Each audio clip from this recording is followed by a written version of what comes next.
various bits of the land. I'm from Melbourne, so that is the Wurundjeri people here. And I would like to pay my respects to their elders, past, present, and emerging. So if you care to share where you are coming and zooming in from, please, by all means, do so in the chat. We will be using the chat to facilitate the questions as we go and to have a bit of a two-way conversation. The way that we're going to run our 1 hour today is we'll kick off with a bit of a fun and exciting poll just to warm us all up. And then the authors will tell us about the patterns from the Sooner, Safer, Happier book. I hope that everyone knows what book we are referring to, and that's why you are here today. And then we've got lots of time for Q&A. So whether it's, insights, reflections on the book that you'd like to share, or questions, by all means, that is what we're here for. So please use the chat as you are. Thank you for letting me know where you are from. So let's kick off with the poll. I hope everyone can see that.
All right, I might give everyone 10 more seconds to fill it out. I've got roughly 63% of you who have done it, so thank you for that.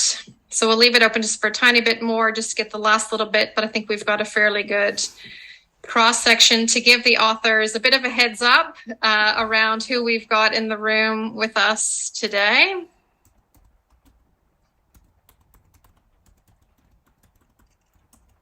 All right, with 80%, 82, fantastic. I think that's good enough for me. So to share the results, so John, Miles, Zolt, Simon, who we've got in the room today in terms of people that have read the book, 13% more than once. So, and then yes, 37%, and then a handful that are currently reading it. So fantastic.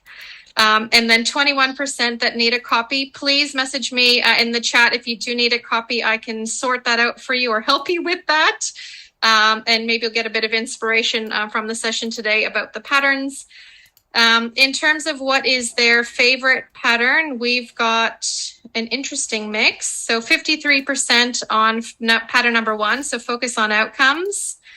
And the nice then split between achieve big through small, leadership will make it or break it, build the right thing, continuous improvement, and then learning organization. So you can see where people have a little bit of a love for the patterns. In terms of where our audience is having challenges with applying the patterns, we've got the majority in leadership behavior. Leadership will make it or break it as the front runner. And then number 2, creating a learning organization as number 2. So maybe heads up as we're talking about those ones. If there's some ninja moves that we can share, that would be great on those 2. And then lastly, what pattern are you finding success in? Is pattern number 1. Maybe this is why it's the favorite. Focus on outcomes, with 50% being the front runner. And then pattern number 2, continuous improvement as the next ones. Awesome. Thank you everyone for that. let me just stop sharing that now. And I will now hand over to John to take us through, whiz through the patterns with the rest of the authors. And then please put your questions in the chat. Great. Thank you, Maria. Good evening, good afternoon. Thank you very much for joining us. So my name is John Smart, and I guess we'll start with some introductions from the four authors. So I've been an agile and lean practitioner since the early 1990s. Before it was called agile, it was called lightweight processes at the time versus heavyweight processes, which was Prince 2 or Prince. Throughout my career, I've taken teams on the journey from traditional big batch, role silo based ways of working to working with more agility. And I have spent all of my career in financial services. And then that led up to me leading ways of working across Barclays Bank globally. So that was across 120,000 people with a presence in 40 countries. And that was leading across the entire organization at the group level with 5 business units. And that's where myself, Miles, Simon and Zsolt, that's where we worked together. And that's also where Sooner, Safer, Happier comes from. So Sooner, Safer, Happier, the book, the writing, it comes from our experience doing this at large organizations together. It's also, not only is it our own personal learnings the hard way and making mistakes ourselves, it is also learnings from about 100 other organizations as well. So after Barclays, that's when we wrote the book. I then did a couple of years leading business agility at Deloitte, and we are now running Sooner, Safer, Happier, the company, and we're helping large companies on the ways of working journey. So that's me. Miles? Hi. Just a quick one. I have spent my career leading change in a variety of different industries, partly in consulting, but also in financial services, also in manufacturing. Through that, I started out right at the beginning of my career doing, even before PMI and Prince, some classic project management stuff, and then fairly swiftly learned that really wasn't going to work for either me or my teams. So as I got more familiar with agility, really have moved towards that space. And for 13 years at Barclays, I was leading ways of working since 2015 in the investment bank, and together with John and the team, group wide was helping to improve things there. Since then, I've been consulting both in Deloitte and now at Sooner, Safer, Happier. I'll hand over to Simon. Thanks, Miles.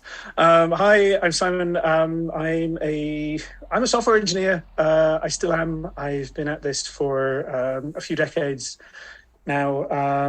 I picked up agility a little later than John in 1999 when somebody pointed me the Extreme Programming White Book.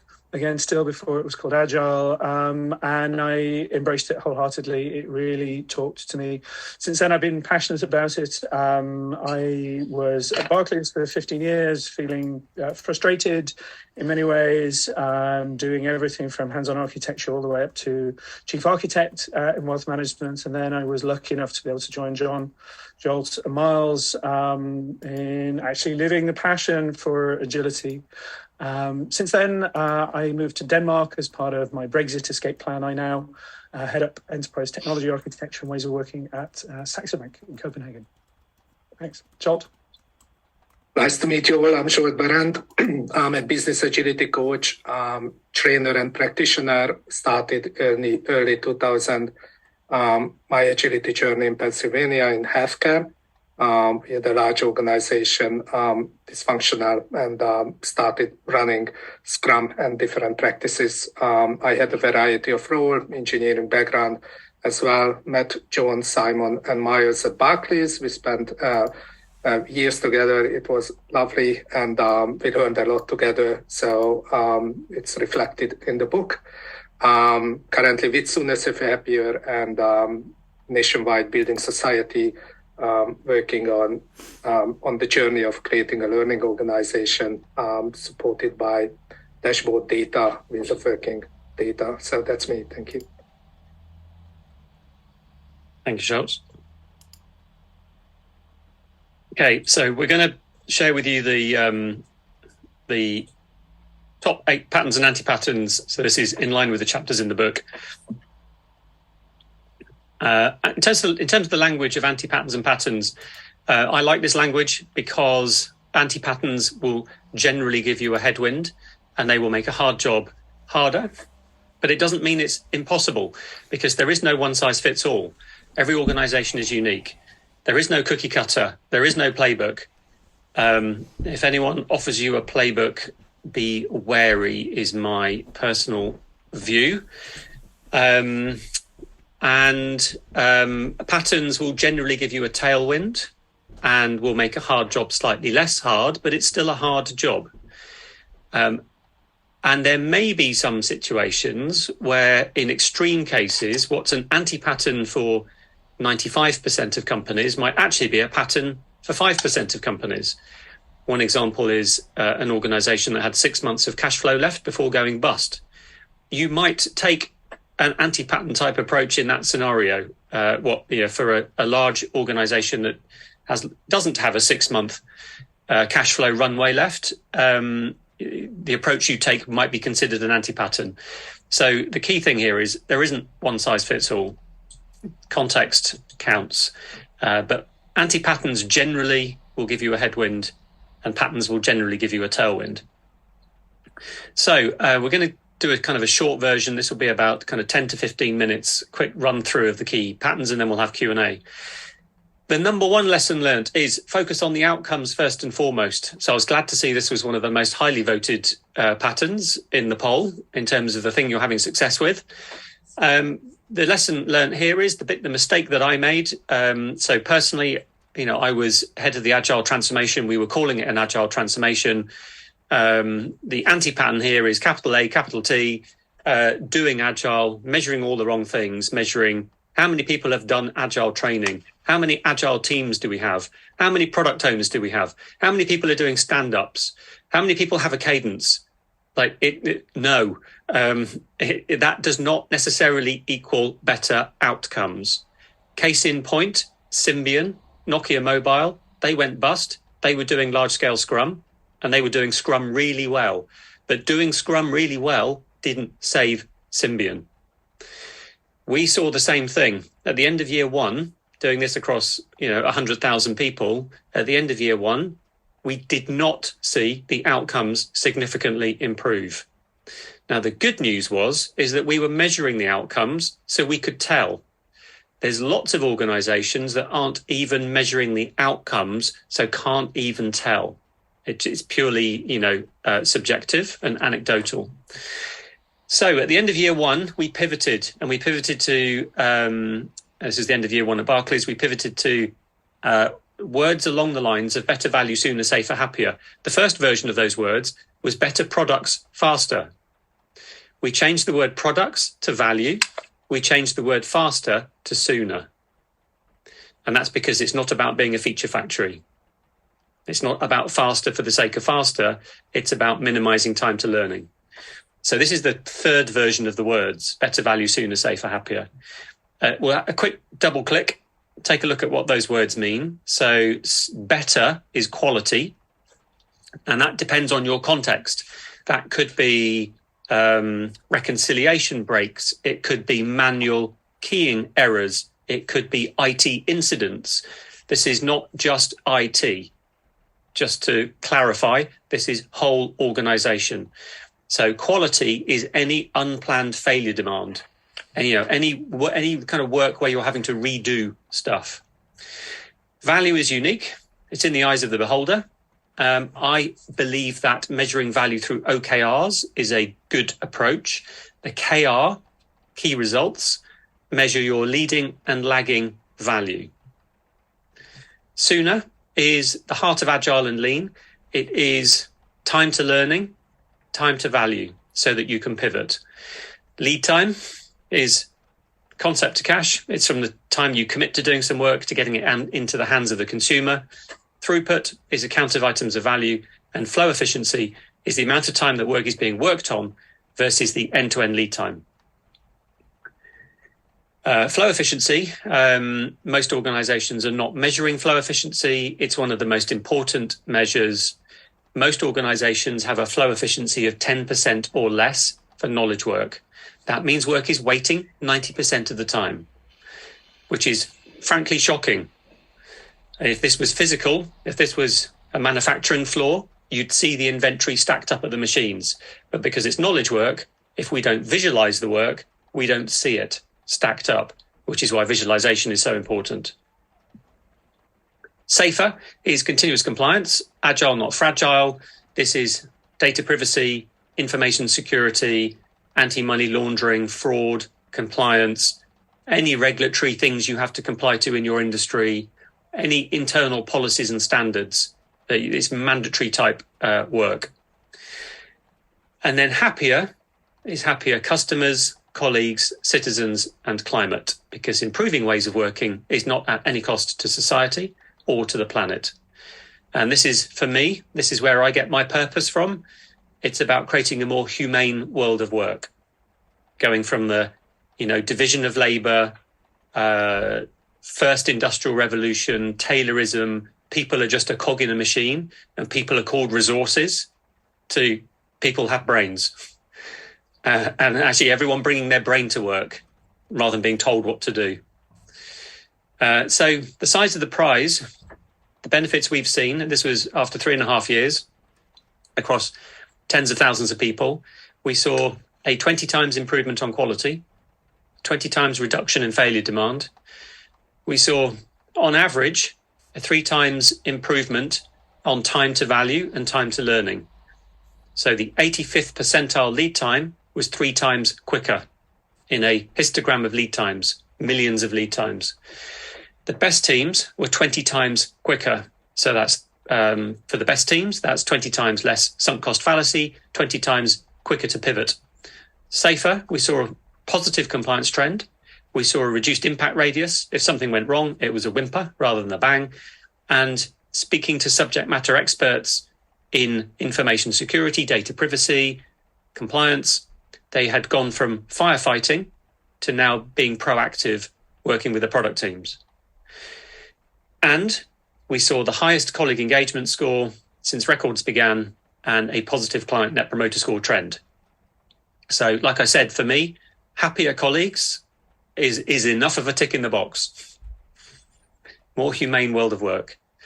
The anti-pattern is agile for the sake of agile, lean for the sake of lean, DevOps for the sake of DevOps.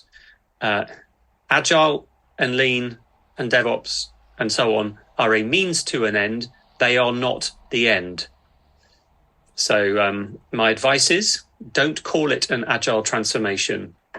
Maybe even minimize the use of the A word, agile. It isn't about agile. It's about the outcomes. And this is what I advise you measure. My recommendation in terms of what to measure is what's on the screen right now. Better, value, sooner, safer, happier. Quality, value, time to value, safety, and happiness. And what we've done in the past is we've created, and not even in the past, but currently, create a dashboard for this. This is kind of Zsolt's area of expertise, where we create a dashboard to visualize the trends, look at correlations, and so on. Number 2 is achieve big through small. Think big, start small, learn fast. That's the pattern. The anti-pattern is think big, start big, learn slow. The anti-pattern is doing a big bang. Instead, start small. The reason for that is people, us, we, have a limited velocity to unlearn and relearn. You have to go at the pace of unlearning. What determines the speed of unlearning? Psychological safety. So if you want to go faster, the best thing you can do is to nurture a culture of psychological safety. That's the best thing you can do with experimentation and the ability to fail fast. And it's an S-curve adoption. So this is how humans embrace change. S-curve, keep the gradient to change low to start with, get it working, get some social proof, and then you can start to accelerate. So it's maybe 1 teams, 2 teams, 3 teams, 4 teams, 5 teams, then it's 5, 10, 15, 20, then it's 20, 30, 40, 50, then it's 100, 200, 300. so you can increase the gradient over time. Number 3 is invite over inflict. The anti-pattern is to inflict an agile transformation on people. And you leave work on Friday, you're a project manager, and you start work on Monday, you're a product owner, and you've got job insecurity. There's a number of organizations where I've heard the story where people are, I don't know if I still have a future. We've got this big bang coming, we're going to have a reset on Monday. It's not good. It drives fear. From a neuroscience perspective, it pushes people into their lizard brain, into the amygdala, and you literally dumb down. You literally become less intelligent because you're using your lizard brain, because you're in a fight or flight situation. So it's not appealing to intrinsic motivation. It is extrinsic motivation, and you will get some silent sabotage, and you might get some not silent sabotage. People feel threatened. You get lots of negative behaviors. So you have to invite participation and appeal to intrinsic motivation. One size does not fit all. Every organization is unique. And so that means basically the anti-pattern there is picking one agile scaling framework and inflicting it across the entire organization. And the diffusion of innovation point, that's Everett Rogers, 1962. Diffusion of innovation, it's a normal distribution. You have innovators, early adopters, early majority, late majority, and then laggards. So the learning here is identify your innovators, get behind them, prove it in your context. Don't waste time convincing the laggards, the critics, of anything. The words convince and resistance should not enter your vocabulary if you're going about change the right way. Number 4 is leadership behavior will make it or break it. I saw this was one of the biggest challenges in the poll. And there's very few things that I think are binary, but this one's quite strongly worded. Leadership behavior will make it or break it. And I think it is that binary. Leadership, and this is not pointing your finger up and like them as leaders. This is you as a leader. This is everybody as a leader. This is leaders at all levels in all roles. Someone who's just joined your organization from school or college or university can be a leader. The key behaviors here, number 1, role model. Role model the behaviors you expect in others. Number 2, psychological safety. Number 3, servant leadership. Supporting lines over reporting lines. Dear team, how can I help you? How can I remove impediments from out of your path? And an emergent mindset, which is treating the future as if it is not knowable. The opposite of an emergent mindset is a deterministic mindset. So with an emergent mindset, we're going to run experiments and we're going to have outcome hypotheses. Number 5 is build the right thing. So this is the pivot from output to outcomes. This is the pivot from role-based silos with work passing to multidisciplinary teams and value streams. So soonest time to value and learning. Usually the biggest impediment is role-based silos. So this is coming together, aligned to the flow of value, long-lived teams on long-lived products, aligned to the customer, and a focus on outcomes rather than output. And so be wary of the word velocity. It's not about how many arrows we've fired per minute. Instead, it's have we achieved the outcome? Thanks, John. The next pattern is around governance, risk, and compliance. So this is building the thing right, building in quality and safety from the outset, as opposed to factoring in at the end, doing rework and additional cost of delays there. The patterns here that we've seen is creating safety within safety. So when governance and compliance leaders say to me, I have seen the most extraordinarily long approval trails that are absolutely meaningless. Long approval trails are a sign of a lack of safety. People do not have the psychological safety to agree with, a particular risk mitigation is enough. So there's a pattern here around safety within safety. There's a pattern around organizing your specialist governance, risk and compliance areas towards your value streams. So long-lived safety teams that are analogous to value streams. They have all the skills in them needed to advise the value stream about the risks that they may encounter. And the third pattern here is to do with a minimum viable compliance process. So keeping very clear guardrails, but a very lightweight process that ensures that interaction between long-lived safety teams and the value streams that they're working with is auditable and clear and simple. That engagement is happening.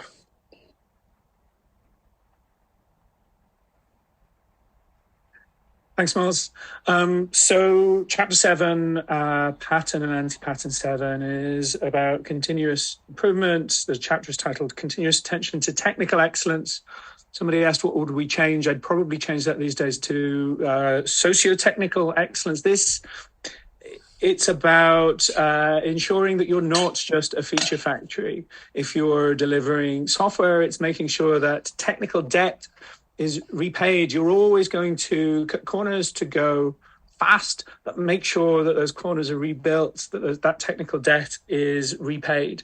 There's an anti-pattern around just seeing Agile as about work management. Again, if you're in a software and IT setting, it's making sure that remembering that Agile came from improving software development. Extreme programming has patterns around things like test-driven development, continuous refactoring. You can analogize those to other settings, making sure that if you're improving business processes, that you make those business processes easy to change as well. The third anti-pattern, sub-anti-pattern, is about misaligning teams and architecture learning lessons from Conway's Law or team topology. And the final one is thinking that tools or processes are the important things to install when actually all those things are doing is helping smart people deliver better value sooner, safer, and happier. Thanks. Shot. Thank you.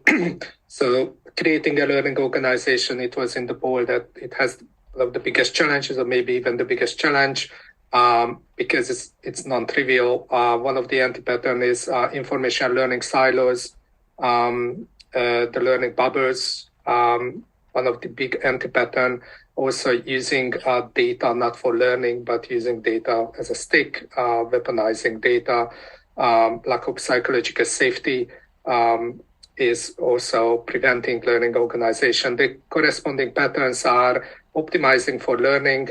So how do we create more connectedness across the organization, breaking silos, but also between team of teams, between value stream across the whole organization. How do we optimize for learning? How do we pop the bubbles, the learning bubbles?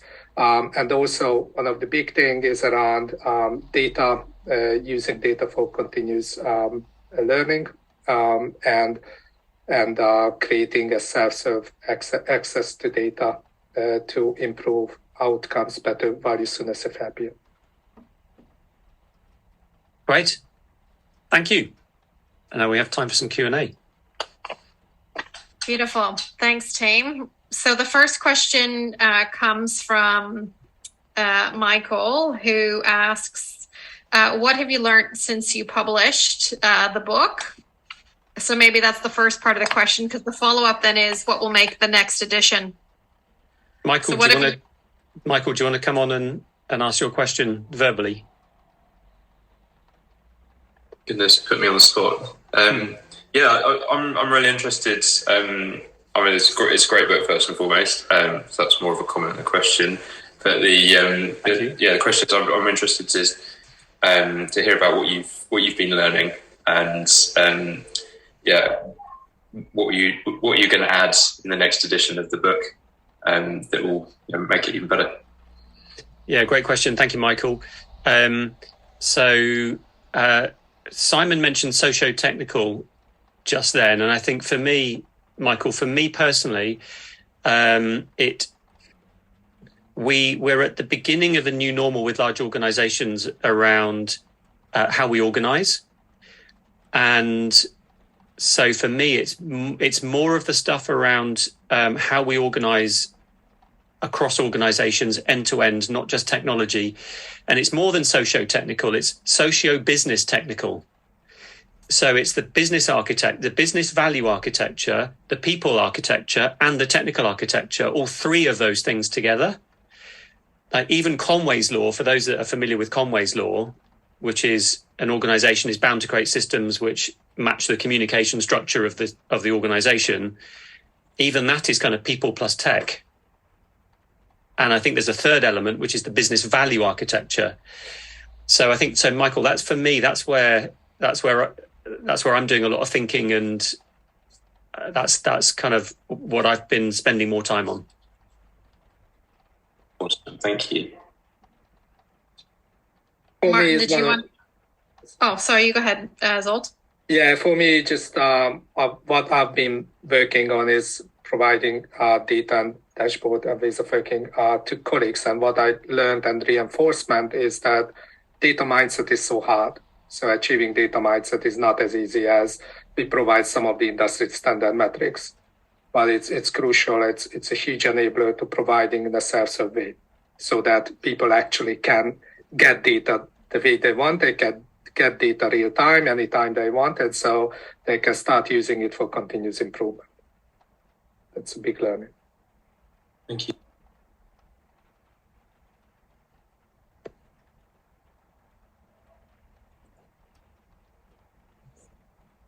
Simon, anything to add? Or Miles, did you want to add anything? Go on, Miles, please. Oh, well, I was, from my side, yeah, I was going to say we've all learned a pretty big lesson about COVID, haven't we? When we left, we wrote the book, we thought about, ways of working related to agile and lean. And now we all know that ways of working equally relates to working from home. So there's a much broader topic there that we've seen come into play, and it's been lovely to see how, or not lovely, but I suppose reassuring to see how teams that I observe working in lean and agile ways that have the kind of culture we're talking about in Sooner, Safer, Happier, those teams have been far more resilient to the changes that have been hitting them over the years than other teams. So the COVID, in particular with the COVID working from home thing, I've really observed teams being far more resilient in that environment than in others. And so that's been quite interesting to me to observe. I hadn't expected that. Simon. I think you guys have covered everything I would. We've got plenty more questions. Let's move on. Yeah. All right. Thanks, Simon. Martin, did you want to go next with your question around value? Because it's a great one. Did you want to come off and ask it? Yeah, I'm off mute. So Martin Chesbrough, the question is, and value is one of these things that has intrigued me for many years. There's a book that probably some of you might have read, the Mark Schwartz, Art of Business Value, which I think is sort of seminal in the idea of saying, oh, value is what the customer perceives is valuable, and getting to the root of value, especially within large corporations where you've got complex and pre-existing revenue streams may be very well orientated and understand where value comes from, but any innovation tends to have a very long and circuitous route to value. I'm working with a large organization at the moment that the goal is $100 million opportunity. And that might be 2 or 3 years down the road. And how do you bite off the pieces of the elephant to get you there? What's the sort of, how do you benchmark learning within that sort of place? I mean, I do quite like your phrase, the impediment is the learning, but sort of turning that into reality is something that I struggle with. Mm-hmm. So appreciate your insights, advice, thoughts on that. It's a big topic. Yeah. Thank you, Martin. And Martin, good to see you on here. And thanks for your followership on social media. So I'm you're active on social media, so it's great to actually have a chat with you in person. So for me, speaking personally, the unlock is OKRs. OKRs done well. And that's why at the center of the circle, I had value measured through OKRs. And it's the KR in OKR, key results. And because the future is unknowable, because we're in the complex domain in Cynefin, we're not in the complicated domain in Cynefin, all we can do is probe, sense, and respond. All we can do is run experiments. That's all we can do. The only way we can learn is by doing. And, and to quote Dave Snowden, acting in the space changes the space. So the mere act of acting, even just being in the system changes the system. Our presence changes the system. So basically, short answer is OKRs, which are written as outcome hypotheses, not OKRs, which are written as output or even written as objectives. They should be written as an outcome hypothesis. And you might have noticed on social media last week, the OKR canvas went live on Miraverse, and that's very deliberately set up to make you write it due to this belief. We believe that this capability will result in this outcome. We know we're successful when, bottom left, leading indicators, which answers part of your question. Bottom right, lagging value indicators. So the leading indicators, and you actually, in the question, you mentioned it yourself, how do we slice something? So there's an answer in the question, which is, what I find works is you've got your kind of 3-year goal, double click, you've got your 1-year goal, double click, quarterly goals, double click, monthly experiments, weekly iterations, daily stories, hourly tasks, and you've got the golden thread of value, you've got alignment. So then in an innovation context, you can see how your experiments align to the multi-year outcome. That has key results. So it could be revenue, profitability, customer happiness, first-time buyers on the property ladder, whatever, fewer homeless people. Value is in the eyes of the beholder, and that's the beauty of the key results. So I'm going to pause there. Yeah, I haven't taken a look at that OKR canvas. I saw it on social, and I was going to take a look at it. I love the idea of the outcome hypothesis, and I think I'm probably burnt by the fact that I've seen a lot of bad OKRs. Yeah, it's easy to do anything badly, including Agile, including OKRs. Yeah, take a look at Chapter 5 would be my advice. And there's a talk I did, okay, not okay, OKRs. Yeah. No, good advice. Yep. Thanks for that. Thanks for the question. Thanks, Martin. So we've got a question here from Evan. Evan, if you're there, if you want to pop yourself off mute around Principle 3 about invite over inflict. Did you want to ask that one? Yeah, thanks, Maria. So my question is really on this principle, love the principle, and we should always invite people and bring them on a journey. But at times, especially when we start to scale, I know you said, don't scale at the beginning, but at a certain point when we want all the, broader team to get the benefit, you want to scale, right? So especially when at the scale phase, you almost want to set the standard, bring alignment, but that's kind of a tricky question because you still want to bring people on a journey, but at the same time, you need to tell them what to do and to help them to go through the Shuhari stages. So how do you balance that? And how do you kind of, still apply the principle, but actually bring alignment? Yeah. Thank you, Evan.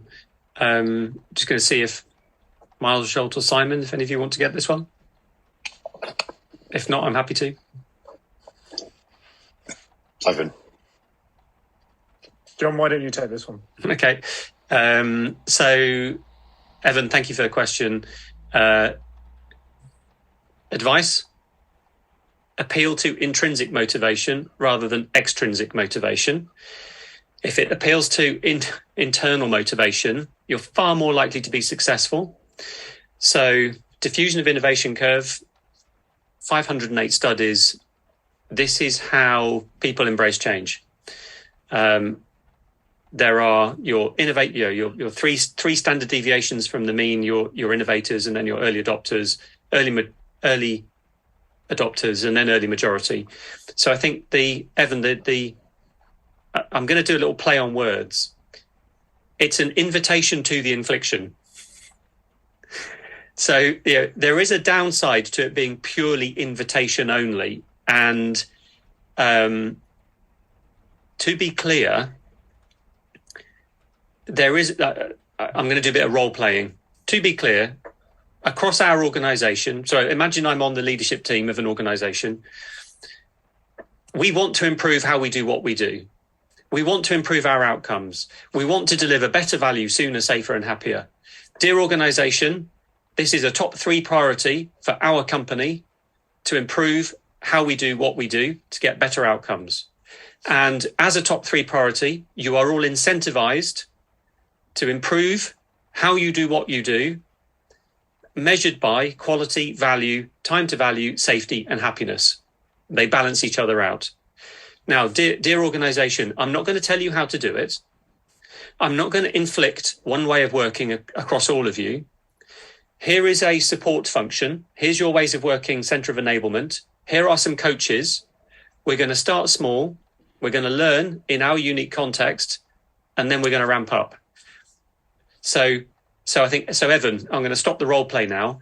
The key point there is there's an incentive, which is it's improving, not agile, not scaling framework, but improving is articulated as a incentivized outcome across the company. So then you have an incentive, and then it's who wants to go first. And then Evan, what I've seen happen is you get your innovators who, like Simon said, oh, I've been working for, like me as well, I've been 10 years at this organization trying to do better ways of working despite the company, not because of the company. We were the Rebel Alliance. We were the renegades. Now, oh, thank goodness, we can do it because of the company. So you get your Rebel Alliance. You ask forgiveness, not permission at the beginning. You ramp your way up, and then you have the fast follower video, the guy crazy dancing on the hill. Then you get people starting to come over in bigger volumes, and they're choosing to go, oh wow, that looks good. I want some of that.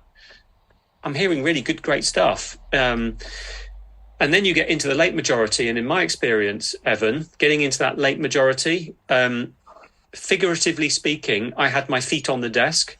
It just tipped by itself. There's a ninja move in there, which is we got internal audit. We made sure that internal audit were our best friends from day one.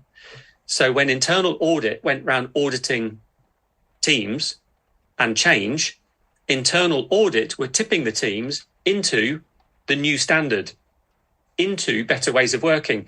So for the laggards, like our job was done.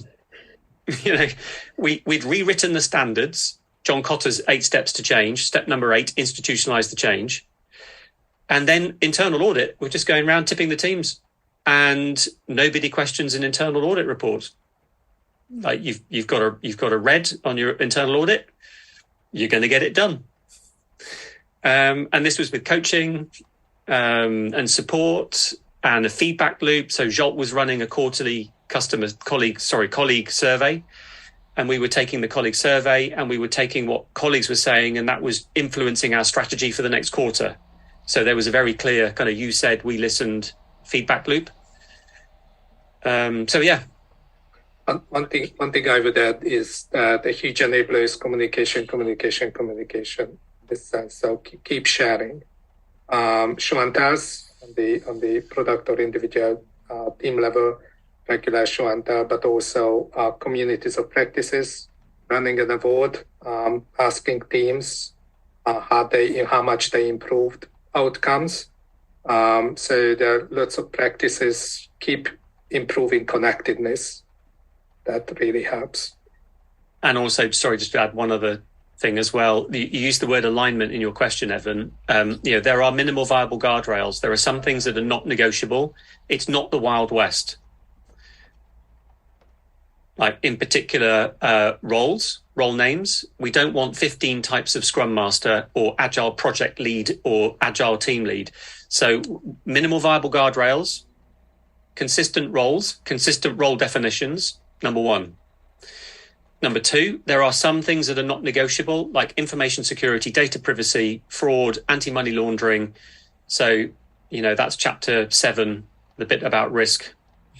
So within the minimal viable guardrails, knock yourself out. It's great. You actually answered 2 of my questions. Thank you. It's perfect. Great. Thank you for the question. Thanks, Evan. So we might, there's 2 questions in here around kind of how do you get started. One from Tim in the context of minimum conditions that you look for from an organization before you attempt to help them with BVSSH. And another one from Joe around where would you start if you've been working on a big agile transformation for 3 years. So slightly different, but all around kind of how do you get started that I thought might be worth getting into. So Tim, did you want to maybe provide a little bit more context first before they get into it? Sure. Thanks, Maria. And look, it's perhaps a slightly facetious question, but is there an organisation? Could you talk about an organisation you just would walk away from rather than trying to lean in and help become better, sooner, safer, happier? That's a great question. Go on, Miles. Sure, sorry. Yeah, I was going to say I've certainly seen a couple of those where we have and where we see there's a real emphasis on tools and process and not very much interest in the cultural change. That's a red flag that we know we're not going to spend too much time there. If this is purely a tools and process type engagement, in order to recognize where we would start, where we do, the conditions for success for us to go in, or for me to go in, I should say, and actually help is usually interest. If there's genuine interest from a leader at any level in exerting some kind of cultural and overall change, then absolutely that's what you need is the beginning of the S curve, is the cohort of people that are really interested and motivated and wanting to make a difference. So that's the conditions for success, is that you have the appetite and interest, and the anti-pattern is only a tool or a process type approach. And I guess I'd add to that, Miles, it's leaders who don't want to change themselves. They want the organization below them to change, but they're not prepared to embrace any change in their own ways of working. I apologies, which I forget which chapter it is, but leaders go first. Leaders need to change themselves and focus on outcomes and understand why they want the change rather than just imposing something. And the other thing to add to that, Tim, is if there are people in the organisation who want to, in quotes, do sooner, safer, happier, a bit like do agile or do scaling framework, and with an unrealistic expectation of timescale. So the narrative here is this is a multi-year journey which requires persistent and determination and incentive. And if you're not prepared for this to be dear Exco, if you're not prepared for this to be a multi-year journey, don't bother. That's fantastic. Thank you. Thanks, Tim. Joe, did you want to give a little bit of context to your question on the how might you change given you're already on an agile transformation journey? Sure. So if you've already been on that multi-year journey and you're getting okay results, I know everyone's results can be debatable, but you do have areas that are maturing from nothing to being slightly more mature. How would you introduce Safer, Sooner, Happier with a team or a group that's really interested? Like you can hear the leader not only talking the talk but walking it as well. Where would you start? Would you start, like chapter 1, chapter 5, chapter whatever? Yeah. What I'd say is, Joe, thanks for the question. I'd say it's a combination of chapter 1 and chapter 8. Focus on outcomes and learning organisation. And what I'm immediately thinking is data. data. Because so you're already on the journey, you've already got some success. So it's not like it's an alien concept. But in order to focus on the outcomes, you need to be measuring the outcomes. So if currently there's not measurement of quality, value, time to value, safety and happiness, then what I would recommend is starting to measure that and visualize it. And then you've got your data feedback loop. And Joe, you've frozen on my screen, so I don't know if you can hear this. You've then got your data feedback loop, so then you can improve aligned to the outcomes. I think we might have lost Joe. That's okay. We can go to the next question from Brendan, if Brendan's still there, around, because it's a nice follow on from Simon's point around leaders. So any thoughts on how we can help educate coach employees on how to treat leaders to get the best out of them? Brendan, if you're there, did you want to pop yourself off mute and ask your question a little bit further, or I can keep going? No, that's all right. I can give a quick little bit of further context. So I think it's just with my background more in psychology as well, it's so easy to have people with the best intent wanting to lead the way, but it's the large body of people around them are projecting certain expectations onto these leaders that actually makes it very hard for the leader to not show up in a different way, where they actually almost as an employee feel quite comfortable for the leader to tell them what to do and to actually give so much direction that they're actually still too prescriptive in the way they go about. And that's just one example of it.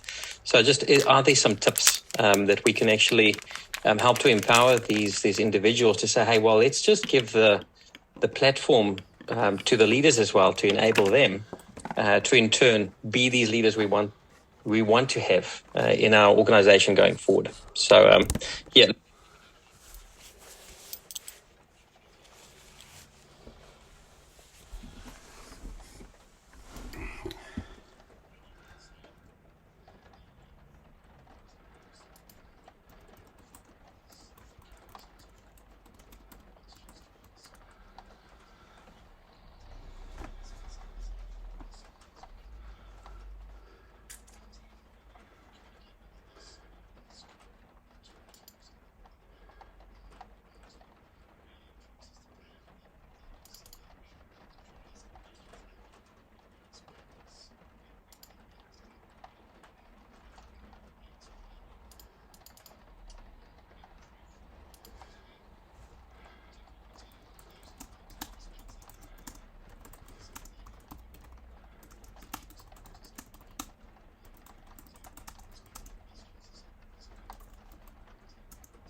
Morning, Ian. I'm all right. Sorry it's so early in the morning. Forgive me, please. It's a killer. It was, I think it was David who suggested, or it might have been Mark Farge who suggested to do the comms, do one on Monday, but there was a big planning meeting going on, so pop one in Tuesday morning as well if necessary. So this is it. So it might just be you and me because a fair few people turned up yesterday. Yeah, we're running at a pace to get ready for burp, as we call it. So might as well just start and see if someone joins us. And if not, I'll just take you through the slides. And the purpose is to just give you a chance to ask any questions, understand what we're up to and why. You should be seeing a pack now. Cool. You okay to start, Ian? Cool. So yeah, so this is good. Okay. We have Mark Lung as well. Let me just admit him. Mark, good morning. Just about to start. Thank you for joining. We've got Ian with us as well. So on the screen you should both be seeing what is the pack that was sent out a few days ago. The purpose of the call is just to talk it through, get you to ask any questions you want to ask, but also, you know, take any actions.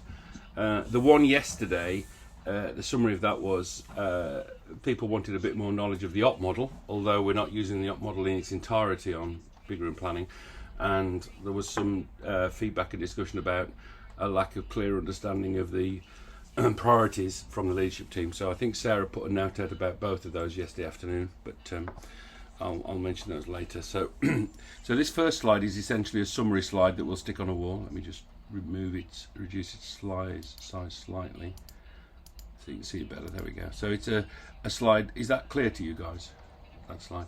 Yeah, it's a slide that just says it all, really. It's designed to have what the inputs, what the outcomes are, what the purpose is, what the activities we do through the day. So it's like a summary slide that you might keep. This next one is the one that is the focus of why we're together for the C19-20 baseline period. To answer the following questions: what overall outcomes do we need to finish up by the end of C20? So we've moved the date a few times due to scheduling problems. First one being the baseline end of C18 was at the end, was during half-term week, so we couldn't really do it then. We moved it to a better date, and also getting the quadrangle. MBDA is unique in that instead of us booking a room that's big enough for the number, we're constrained by security. Thank you, Mark, for just doing it on site is much easier and it's secure, so we do it in the quadrangle. That means ideally I suspect this ought to be about 200 people, but we're limited to about 130 in the quadrangle. I think the feedback on the invites has put that number at about 160 if I remember. Let me just check how many it is. I've got it on a piece of paper. 188 right now, which is still a little high for the room, to be blunt, but because if you see, we've got you'll see the tables when we get there. But the overall outcomes we need to finish by end of C20 for all the areas. What conversations, validations do you need to have today with all the other tables? That's it, really. That's the overall outcome for the 2 days.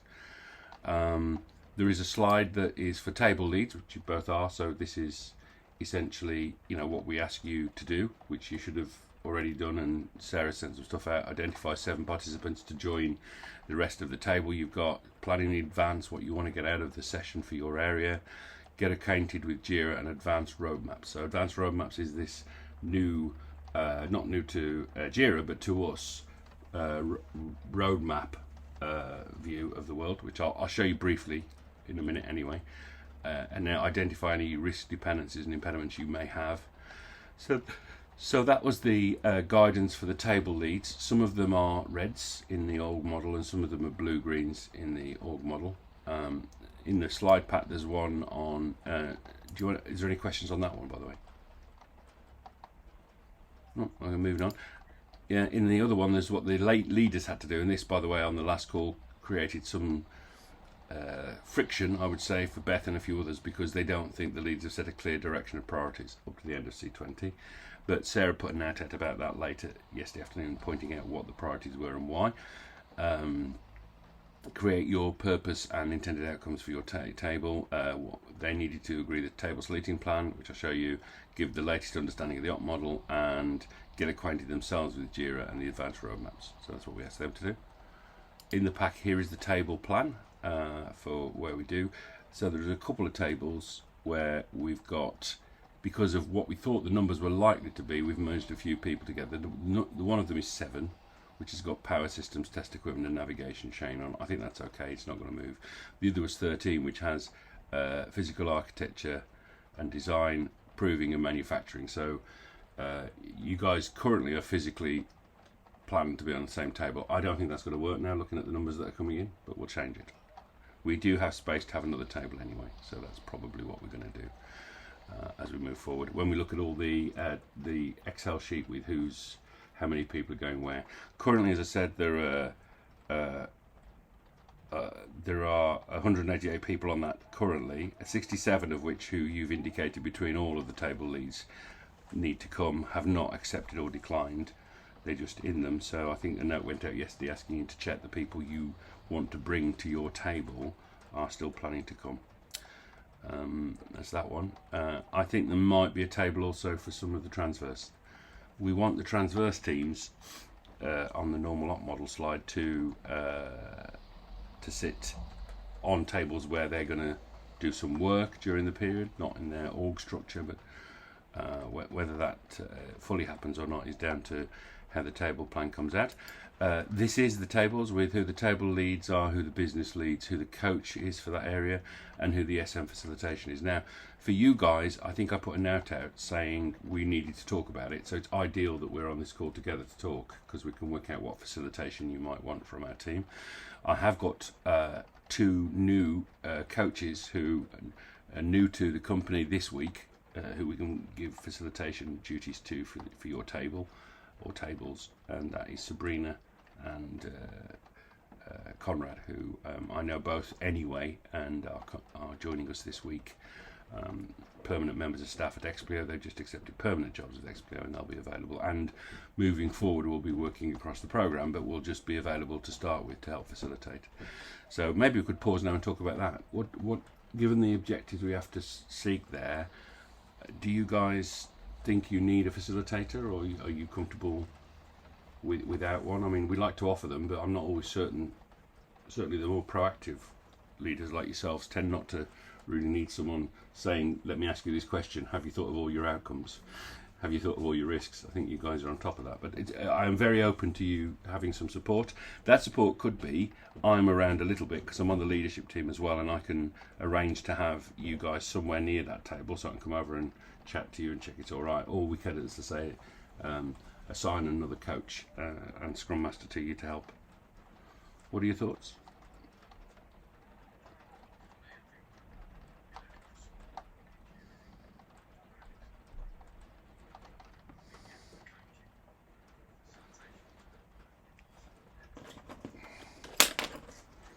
Cool. Mark, would you say the same?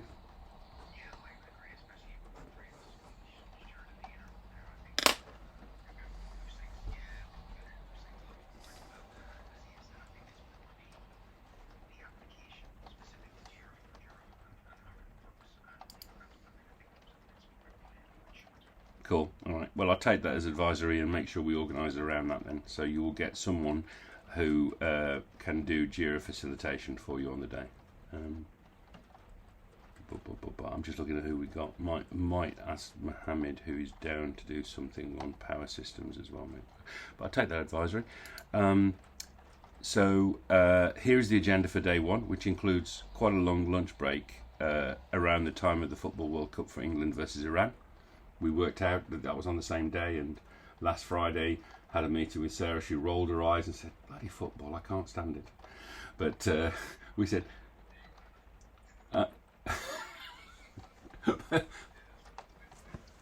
yeah, well, quite. So we thought, well, you know, what's the right thing to do? Had a long chat. David was involved as well, Mark. We sort of went, we should maybe create that space. If people do other work because they don't want to watch the football, that's fine. But, you know, and then Wales play later in the evening as well. So, and then the day after, on the Tuesday, France play in the evening as well. So So there's a bit at the start where we talk through what the overall objectives are. The guest speaker is probably Miami Vice, who is known to some of us. He's a French air fighter pilot whose real name is something like Jean-Luc Vice, but his call sign is Miami, so Miami Vice.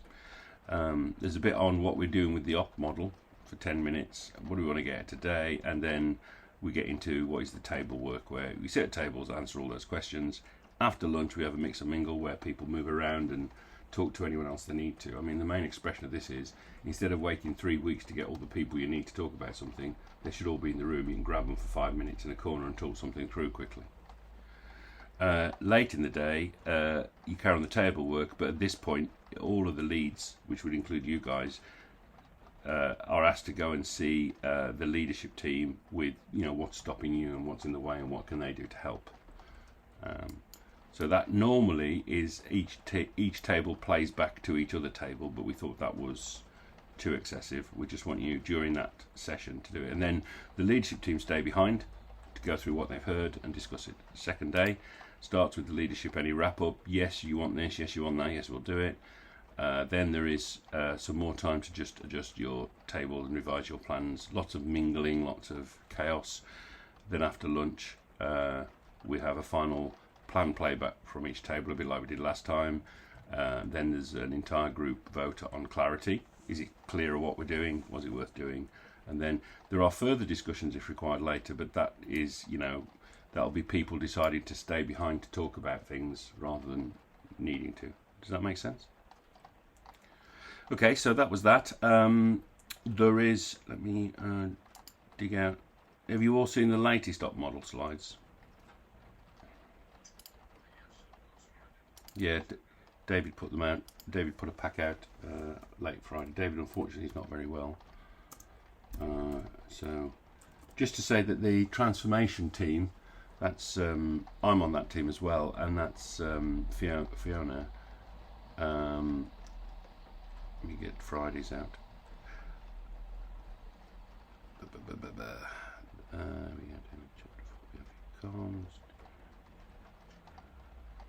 Sorry, the transformation team are doing their own event in advance because they couldn't get the MOD together.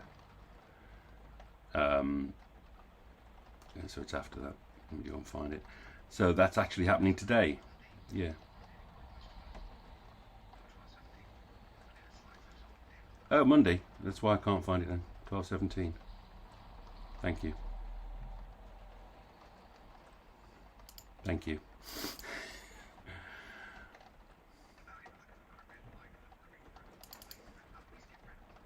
Well, let me give you just a couple of highlights. Don't forget we've got this, which is that needs to change, by the way, because that's now blue and green. That needs changing. We are now secured on this idea, and obviously the names are clear on this. Who's doing what tables now? In case you didn't know that, monitoring comms is now Graham Wynn for sure. Control and actualization is Matt Slater for the moment. Yeah, that's right. Just doing it in my head. These are the interesting slides. This is essentially when people ask what are the roles and responsibilities of table leads and the ongoing team lead role for the areas. If it's product delivery, which is one of the red boxes, it's that. Transfers domains that. The blue boxes, your very own boxes, are here. These are draft notes from David and I on what we think and structure, but we want contributions on it. So I think the big one definitely is obviously there's manufacturing in. That's what we think. Dose resistance system design, that's what we think. Certainly not imposing, just structured this, did some work together, Mark's, put some brains in, and now we want you guys to say, I think it needs to be a bit different from this. Specifically, I think the inputs of this, the outputs of this, the activities are a bit different from what you put there. And it's yours to change, basically. It's not meant to be imposed at all. So Mark, they're definitely the slides to look at, yeah?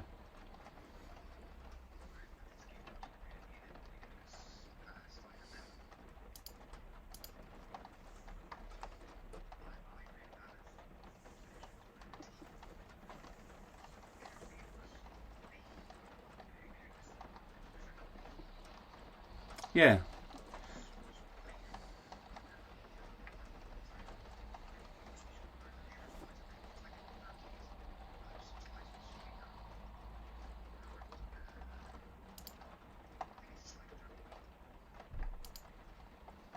Yes. That's right.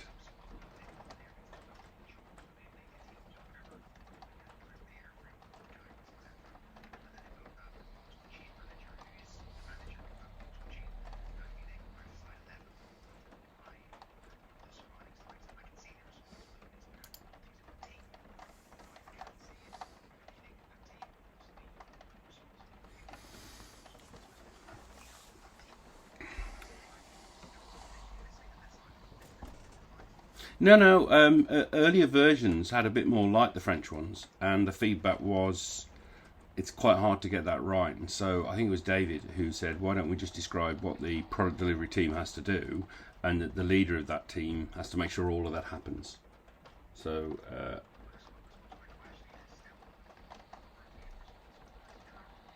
okay, I'll take that on board, and yeah, I'll take that on board and talk to David.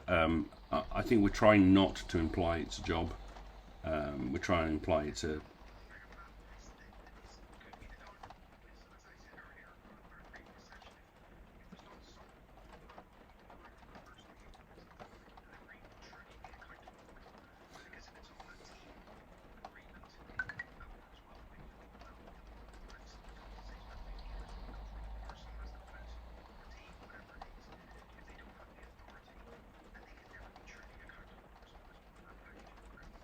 So yeah, I understand.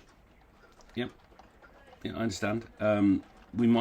This might shake out a bit when we start doing the sync meetings, where some of the discussions will come out, and what we won't be doing yet though is going, a product delivery owner has responsibility for the money yet. We won't be doing that because we're not sure the organisation is completely correct, and we want to try it out and see how it works as an organisation. They certainly won't have line management responsibility for everyone that's in the product area, and that would be very unusual across the industry anyway, to have all of that done, particularly in an area where you've got people that need to sit across several of these product areas to give support. I'm thinking of Henry, I'm thinking of Tom, others like that sit across all of these product areas and give 5% here, 5% there, 5% there. They're never going to be line managed by any of the product teams. So we do have a tension here. I understand, Mark, completely your strong preference on this. We'll take that into the feedback.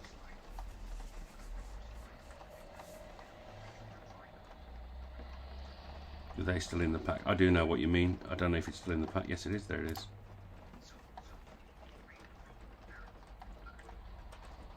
Accountable person, decision maker.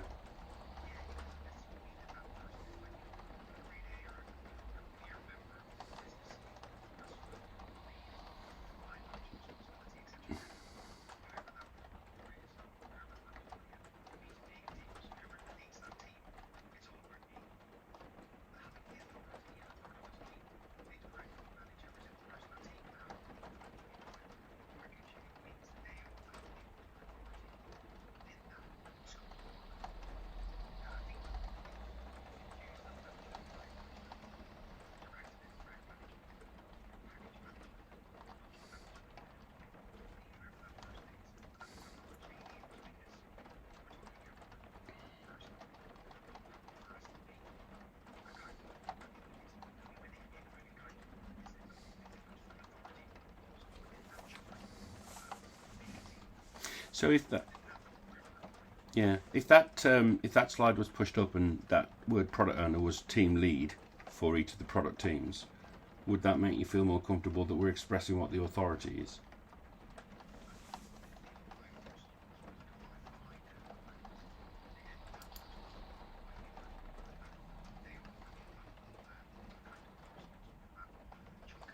Okay.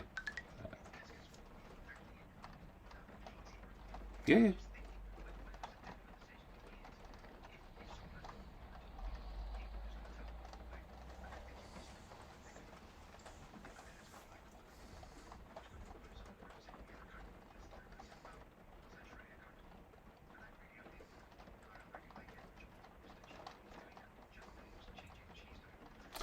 Yeah. I mean, I think the sync meetings, which every 2 weeks there's what is essentially going to replace Mark's Monday morning call, only it's going to have a much wider number of people on it to hear, is exactly where you, for example, Mark, or you, Ian, or you, Adrian, would go, I want to get this done, but I'm not getting the decision I need from the people that I'm talking to. I can't get that agreement. Mark, I need that sorted today, please. And I imagine what we'll see is a pattern of Mark going to people who won't let you do the empowerment you want. Why not? What's the problem? Why did you not do what was needed by Mark, for example? And I suspect the practical reality of that. Here's my strong view, Mark. I don't think a slide that says you're responsible is going to solve it. I think what's going to solve it is the meetings where you get to say, I want this, and Mark says, well, you can have it. What do I need to change to give you that? And what I hear from Mark, it's interesting, what I hear from generally from you guys, again, no people involved here, just leaders and people. What I hear from people is, I don't think we get the empowerment we need to make these decisions. What I hear from the leaders is, why don't people make the decisions we want them to make? So I'm looking forward to the sync meeting where that ambiguity is really clear and transparent in the meetings where that happens. So but I know what you said, Mark. We have another meeting on this. You missed the call on Friday as a task group lead. Obviously you're taking Ian's role for a while, so you missed the call on Friday where that was talked about, but you now have the emails where essentially feedback on the sync system is asked for by end of today to go into a meeting with Mark Farge-Bennett tomorrow morning. So everyone got asked to provide written feedback from the task group leads, which you're logically looking after Ian's area. So that would be your moment to put those points in an email that goes across, if that's okay.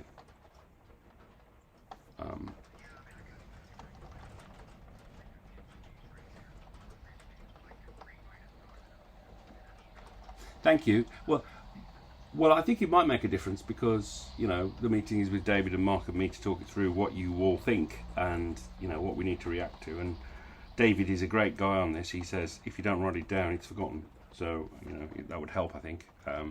He can't make it worse, certainly. Just want to welcome Adrian, who's just joined us. So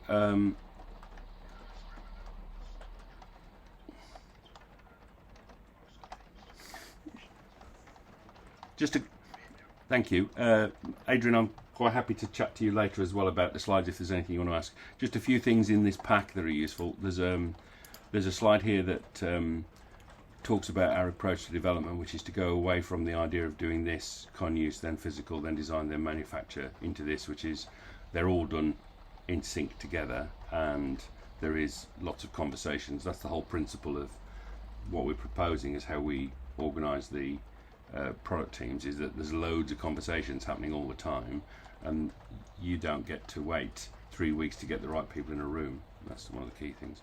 And here is that sequencing thing I mentioned, if you haven't seen it, which is essentially all teams have their own meetings and sequences and events, but there's this big demo every Thursday, every other Thursday, followed by this program sync. And this program sync is the meeting where if any of the product leads or any of the you guys and others are not getting what you need in terms of priority call, that's where you can bring it up.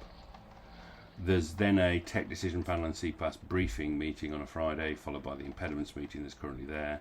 There's then an executive action team meeting every late Friday afternoon at 1 to discuss it. So that's a proposed sequence. When this was played back to people last week, Mark, there seemed to be a division between doing it Thursday, Friday or doing it Tuesday, Wednesday. There seemed to be people who thought we shouldn't do it till January. There are others who thought we should start as soon as possible because we need this program sync meeting in place. I will say this, we'll put the program sync meeting and the tech panel briefing, and the impediments meeting is already in place. We'll put these in soon. The number one, which is all the product demos, that will evolve over January, Feb to come in place. But the work that you're doing to come to the program sync, you'll still do. And then that set of meetings, there's some more descriptions there of what they are. We're working our way through several use cases as well that we're asked to do. What happens about resource demands? What do we do about transversal support priority? What do we do about technical decisions? We're working our way through those so that we can see how all those will work in this sync pattern that's on the slide now. Okay, 5 minutes left. anything anyone else wants to raise? Ian, you haven't said much. Can I ask you your own thoughts on this?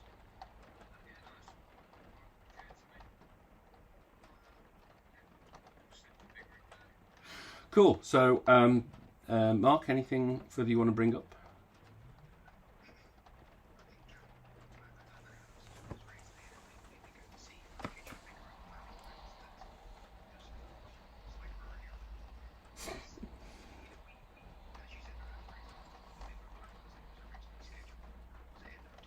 Yeah, 31st of October.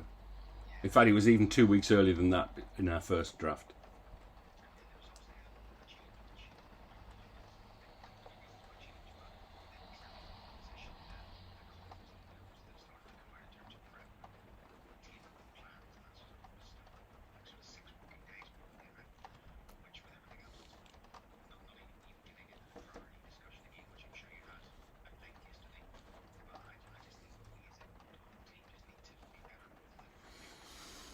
Well,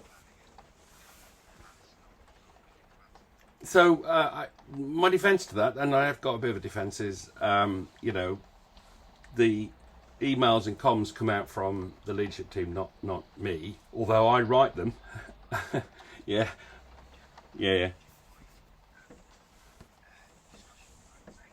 I do write the comms, and I tried very hard to get less of a big dump and more of a trickle of different pieces out at the right time.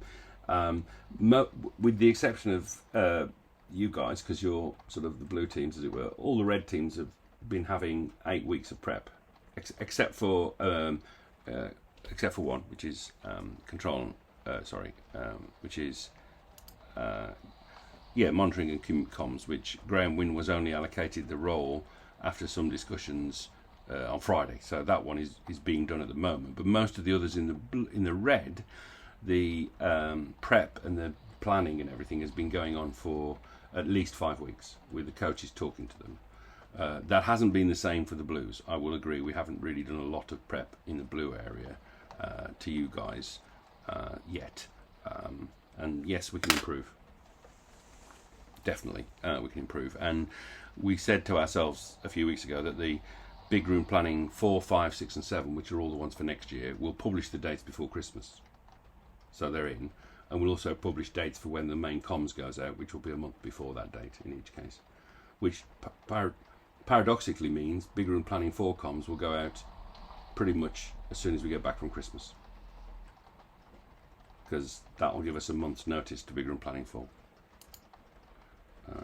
How long have we got left? Just a minute. Can I just quickly show you Advanced Roadmap so you've seen it? There is some training in your diaries for later in the day, but what I want to do is just put it up on the screen and show you what it looks like if you've never seen it. Who's never seen Advanced Roadmaps?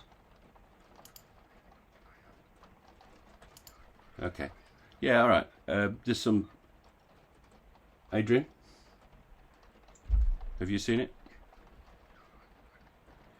Okay, cool. I'm trying to bring it up. I don't quite know why it's not...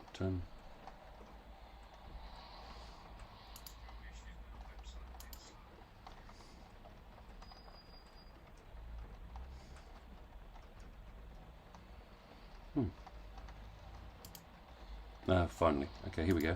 So, advanced roadmaps. You've got boards, Kanban and sprint boards. You've got dashboards, which are, you know, lots and lots of sliced information. You've got your backlog. This is an example of a backlog, yeah? Just everything you've got to do. You've got these sort of either Kanban or sprint boards that look like this, which is there. But you also have this advanced roadmap. So if I pick up the Agile Transformation Team roadmap, this is much more like a planning tool, as you can see. These are the same metadata, but under it we have, you know, we're going to do this between November and early December. You know, each of these things can be moved along where it needs to go if necessary. Bear in mind it's the same data underneath, and these are quite quick to build.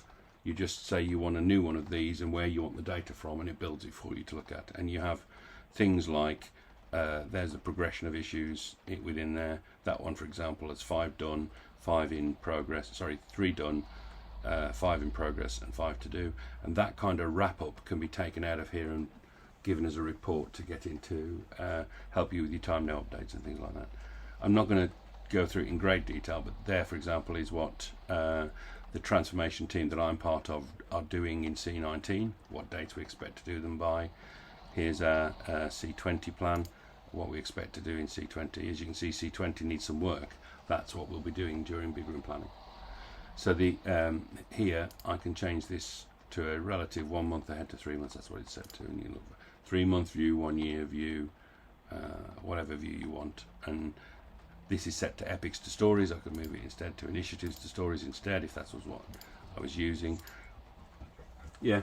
So there's training on this in your diaries for this week as well to help.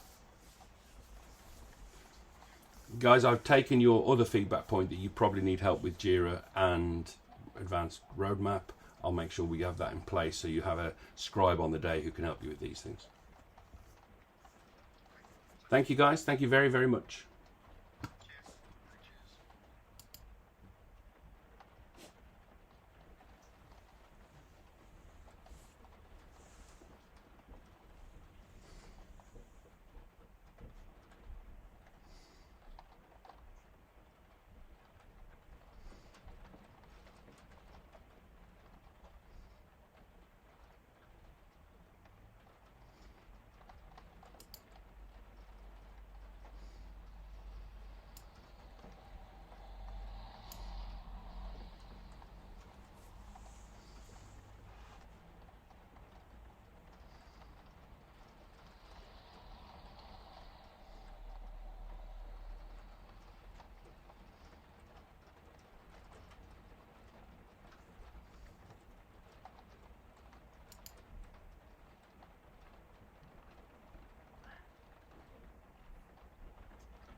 Go on.